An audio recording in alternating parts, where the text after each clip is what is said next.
Shalom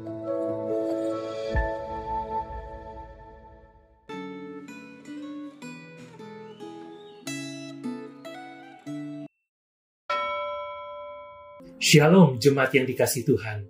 Hari ini kita akan belajar firman Tuhan dengan tema membangun kepekaan. Sebelum kita merenungkan firman Tuhan, mari kita berdoa. Ya Tuhan, pimpin dan sertailah perenungan kami.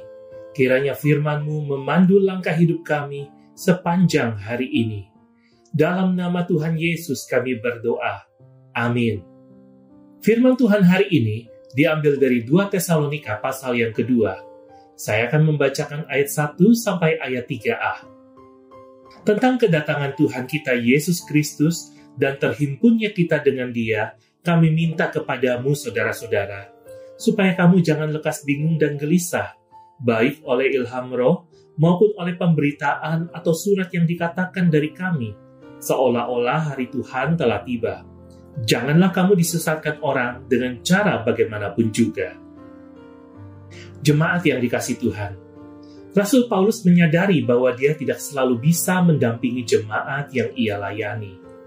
Oleh karena itu, ia berusaha membangun kepekaan orang-orang yang ia layani, agar mereka tidak gampang merasa bingung saat menghadapi ajaran sesat. Salah satu masalah yang sering membingungkan adalah hal-hal yang menyangkut kedatangan Tuhan Yesus yang kedua kali.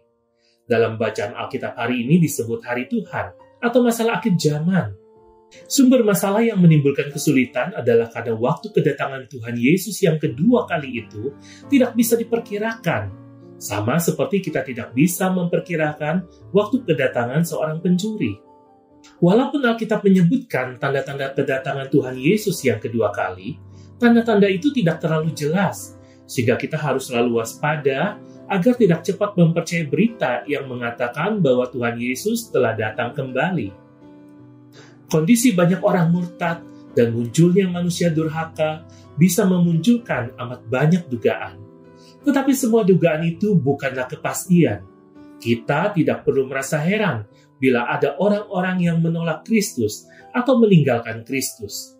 Kita sulit untuk memastikan siapa yang dimaksud dengan lawan yang meninggikan diri di atas semua yang disebut atau yang disembah sebagai ilah hingga ia duduk di bait Allah dan mau menyatakan diri sebagai Allah. Sekalipun tanda semacam ini tidak jelas, saat si pendurhaka menyatakan diri, Tuhan Yesus akan membunuhnya dengan nafas mulutnya dan akan memusnahkannya dengan penampakannya pada waktu kedatangannya. Oleh karena itu, walaupun kedatangan si pendurhaka itu adalah pekerjaan iblis dan akan disertai berbagai perbuatan ajaib, tanda-tanda, dan mujizat-mujizat palsu, kita tidak perlu merasa khawatir dan memusingkan semua hal itu.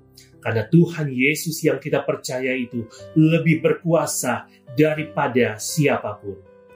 Bila Anda gampang terpikat saat mendengar ajaran yang aneh dan berita-berita yang menghebohkan, Anda terancam bahaya.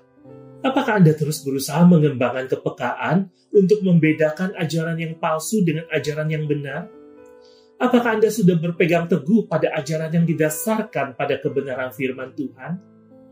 Apakah Anda telah mengembangkan kepekaan untuk mengikuti pimpinan Roh Kudus yang mengarahkan Anda kepada kekudusan hidup dan yang menuntut Anda untuk mentaati kebenaran firman Tuhan? Bertekun dalam doa dan pembacaan firman Tuhan, serta persekutuan dengan saudara seiman, merupakan sarana-sarana bagi orang percaya untuk mengembangkan kepekaan dalam menangkal ajaran sesat. Mari kita berdoa. Bapa dalam surga, tolonglah kami untuk berpegang teguh pada kebenaran firman Tuhan, sehingga Roh Kudus memampukan kami untuk membedakan manakah kehendak Allah, apa yang benar, yang berkenan kepada Allah, sehingga kami ya Tuhan bisa bedain mana ajaran yang palsu, mana ajaran yang benar. Jangan sampai kami jadi orang Kristen yang mudah terpikat saat mendengar ajaran yang aneh, saat mendengar berita-berita yang menghebohkan. Jangan sampai kami menjadi orang-orang yang demikian ya Tuhan.